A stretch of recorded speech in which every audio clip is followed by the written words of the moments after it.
जय श्री राम। आज हम फिर उपस्थित हैं आपके सामने रामायण बालकांड की आगे की कथा लेकर। चलिए शुरू करते हैं। चिदानंद सुख धाम शिव विगत मोह मद काम, विचरहि महिम धरि हृदय हरि सकल लोक अभिराम। चिदानंद सुख के धाम मोह मद और काम से रहित शिव जी संपूर्ण लोकों को आनंद देने वाले भगवान श्री हरि को हृदय में धारण कर भगवान के ध्यान में मस्त हुए पृथ्वी पर विचरने लगे। कतहु मुनि है उपदेश ही ज्ञाना, कतहु राम गुण करहि बखाना। यद्यपि अकाम तदपि भगवाना, भगत बिरह दुख दुखित सुजाना। वे कहीं मुनियों को ज्ञान का उपदेश करते और कहीं श्री रामचंद्र जी के गुणों का वर्णन करते थे। यद्यपि सुजान शिव जी निष्काम हैं, तो भी वे भगवान अपने भक्त सती के वियोग के दुख से दुखी हैं। एहि विधि गयहु काल बहु बीती, नित नय होई राम पद प्रीति। नेम प्रेम शंकर कर देखा, अविचल हृदय भगति कै रेखा। इस प्रकार बहुत समय बीत गया। श्री रामचंद्र जी के चरणों में नित नई प्रीति हो रही है। शिव जी के कठोर नियम, अनन्य प्रेम और उनके हृदय में भक्त की अटल टेक को जब श्री रामचंद्र जी ने देखा, प्रगटे राम कृतज्ञ कृपाला, रूपशील निधि तेज विशाला। बहु प्रकार शंकर रही सराहा, तुम बिनु अस व्रत को निर्वाहा। तब कृतज्ञ उपकार मानने वाले कृपालु रूप और शील के भंडार महान तेज पुंज भगवान श्री रामचंद्र जी प्रकट हुए और उन्होंने बहुत तरह से शिव जी की सराहना की और कहा कि आपके बिना ऐसा कठिन व्रत कौन निभा सकता है। बहुविध राम शिवहि समुझावा, पार्वती कर जन्म सुनावा। अति पुनीत गिरिजा कै करनी, बिस्तर सहित कृपा निधि बरनी। श्री रामचंद्र जी ने बहुत प्रकार से शिव जी को समझाया और पार्वती जी का जन्म सुनाया। कृपा निधान श्री रामचंद्र जी ने विस्तार पूर्वक पार्वती जी की अत्यंत पवित्र करनी का वर्णन किया। अब बिनती मम सुनहु शिव, जो मोह पर निज नेहु। जाई विवाहु सल जही, यह मोहि मांगे देहु। फिर उन्होंने शिव जी से कहा, हे शिव जी, यदि मुझ पर आपका स्नेह है तो अब आप मेरी विनती सुनिए। मुझे यह मांगे दीजिए कि आप जाकर पार्वती के साथ विवाह कर लें। कहे शिव, यद्यपि उचित अस नाही, नाथ वचन पुनि मेटि न जाही। सिर धरि आयसु करहि तुम्हारा, परम धर्म यह नाथ हमारा। शिव जी ने कहा, यद्यपि ऐसा उचित नहीं है, परंतु स्वामी की बात भी मेटी नहीं जा सकती। हे नाथ, मेरा यही परम धर्म है कि मैं आपकी आज्ञा को सिर पर रखकर उसका पालन करूं। मातु पिता गुरु प्रभु के बानी, बिनहि विचार करहि शुभ जानी। तुम सब भांति परम हितकारी, आज्ञा सिर पर नाथ तुम्हारी। माता पिता गुरु और स्वामी की बात को बिना ही विचारे शुभ समझ कर करना चाहिए। फिर आप तो सब प्रकार से मेरे परम हितकारी हैं। हे नाथ, आपकी आज्ञा मेरे सिर पर है। प्रभु तो सयु सुनि शंकर बचना, भक्ति विवेक धर्म जुत रचना। कहे प्रभु हर तुम्हार पन रहु, अब उर राखु जो हम कहु। शिव जी की भक्ति ज्ञान और धर्म से युक्त वचन रचना सुनकर प्रभु रामचंद्र जी संतुष्ट हो गए। प्रभु ने कहा, हे हरि, आपकी प्रतिज्ञा पूरी हो गई। अब हमने जो कहा है उसे हृदय में रखना। अंतर्धान भये सब भासी, शंकर सोई मूरत उर राखी। तबहि सप्त ऋषि शिव पही आए, बोले प्रभु अति वचन सुहाए। इस प्रकार कहकर श्री रामचंद्र जी अंतर ध्यान हो गए। शिव जी ने उनकी वह मूर्ति अपने हृदय में रख ली। उस समय सप्त ऋषि शिव जी के पास आए। प्रभु महादेव जी ने उनसे अत्यंत सुहावने वचन कहे। पार्वती पही जाई तुम प्रेम परीक्षा लेहु, गिरहि पेरी पठेहु भवन दूर करेहु संदेहु। आप लोग पार्वती के पास जाकर उनके प्रेम की परीक्षा लीजिए और हिमाचल को कहकर उन्हें पार्वती को लिवा लाने के लिए भेजिए तथा पार्वती को घर भिजवाइए और उनके संदेह को दूर कीजिए। ऋषि ने गौरी देखी तह कैसी, मूर्ति मंत तपस्या जैसी। बोले मुनि सुन शैल कुमारी, करहु कवन कारण तपु भारी। ऋषियों ने वहां जाकर पार्वती को कैसी देखा, मानो मूर्तिमान तपस्या ही हो। मुनि बोले, हे शैल कुमारी सुनो, तुम किस लिए इतना कठोर तप कर रही हो। केहि अवराधहु का तुम चहु, हम सन सत्य मर्म किन कहु। कहत वचन मनु अति सकुचाई, हंसहु सुन हमारी जड़ताई। तुम किसकी आराधना करती हो और क्या चाहती हो, हमसे अपना सच्चा भेद क्यों नहीं कहती। पार्वती ने कहा, बात कहते मन बहुत सकुचाता है, आप लोग मेरी मूर्खता सुनकर हंसेंगे। मनु हठ परा न सुनई सिखावा, चाहत बारी पर भीति उठावा। नारद कहा सत्य सोई जाना, बिनु पंखन हम चाहे उड़ाना। मन ने हट पकड़ लिया है, यह उपदेश नहीं सुनता और जल पर दीवार उठाना चाहता है।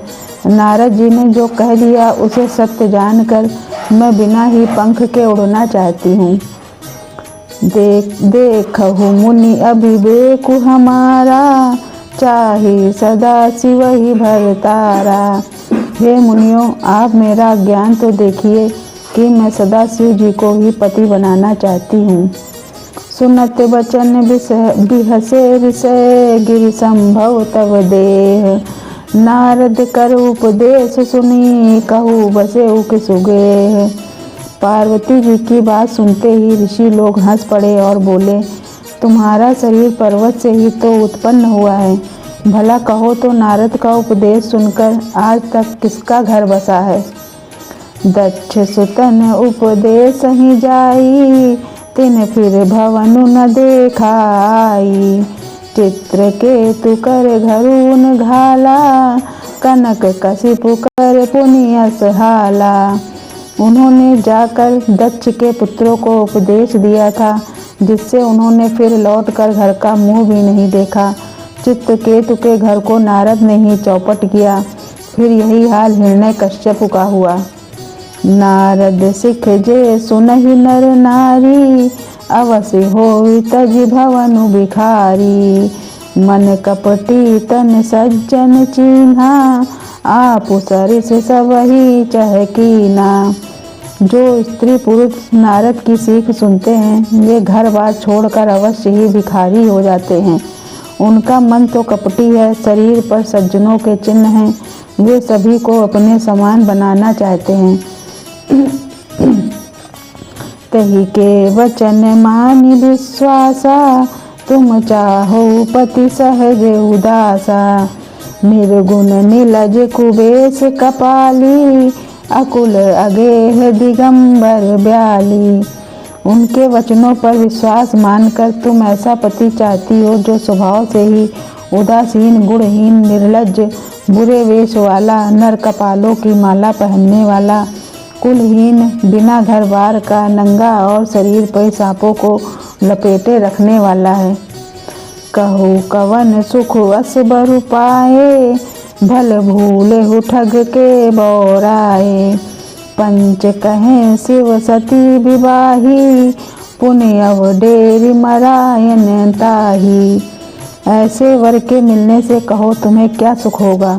तुम उस ठग नारद के बहकावे में आकर खूब भूली। पहले पंचों के कहने से शिव ने सती से विवाह किया था, परंतु फिर उसे त्याग कर मरवा डाला। अब सुख सोवत सोच नहीं, भीख मांगी भव खाई। सहज एकाकिन के भवन, कबहू के नारी खटाई। अब शिव को कोई चिंता नहीं रही, भीख मांग कर खा लेते हैं और सुख से सोते हैं।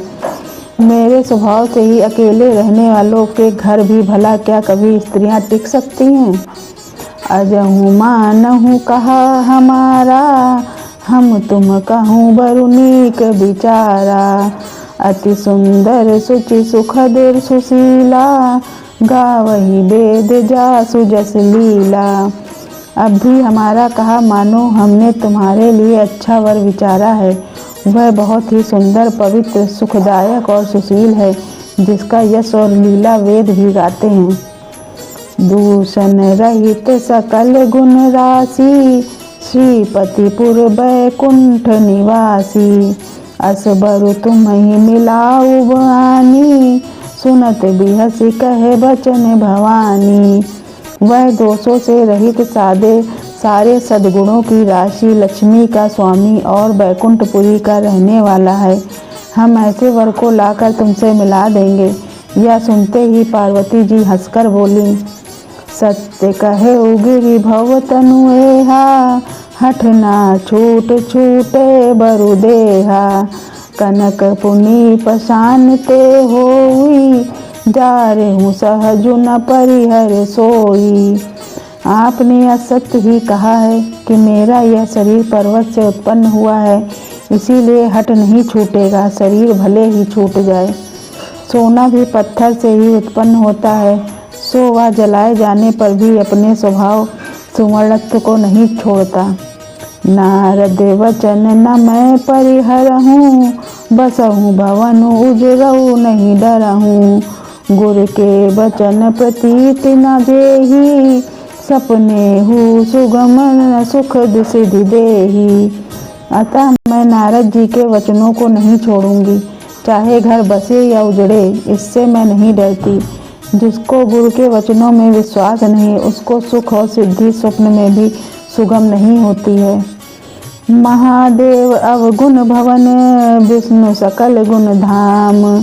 जहि कर मनुरम जाहि सन, तेहि तेहि सन काम। माना कि महादेव जी अवगुणों के भवन हैं और विष्णु समस्त सद्गुणों के धाम हैं, पर जिसका मन जिसमें रम गया उसको तो उसी से काम है। जो तुम मिलते हो प्रथम मुनीसा, सुनते हूँ सिख तुम्हारी धर सीसा। अब मैं जन्म शंभु हित हारा, को गुण दूषण करे बिचारा। हे मुनीश्वरों, यदि आप पहले मिलते तो मैं आपका उपदेश सिर माथे रखकर सुनती, परंतु अब तो मैं अपना जन्म शिव जी के लिए हार चुकी, फिर गुण दोषों का विचार कौन करे। जो तुम्हारे हट हृदय विशेषी, रही न जाई बिनु किए बरेसी। तो कौतिक अनुक आल सुनाही, बर कन्या अनेक जग माही। यदि आपके हृदय में बहुत ही हट है और विवाह की बातचीत किए बिना आपसे रहा ही नहीं जाता, तो संसार में वर कन्या बहुत हैं। खिलवाड़ करने वालों को आलस्य तो होता नहीं, और कहीं जाकर कीजिए।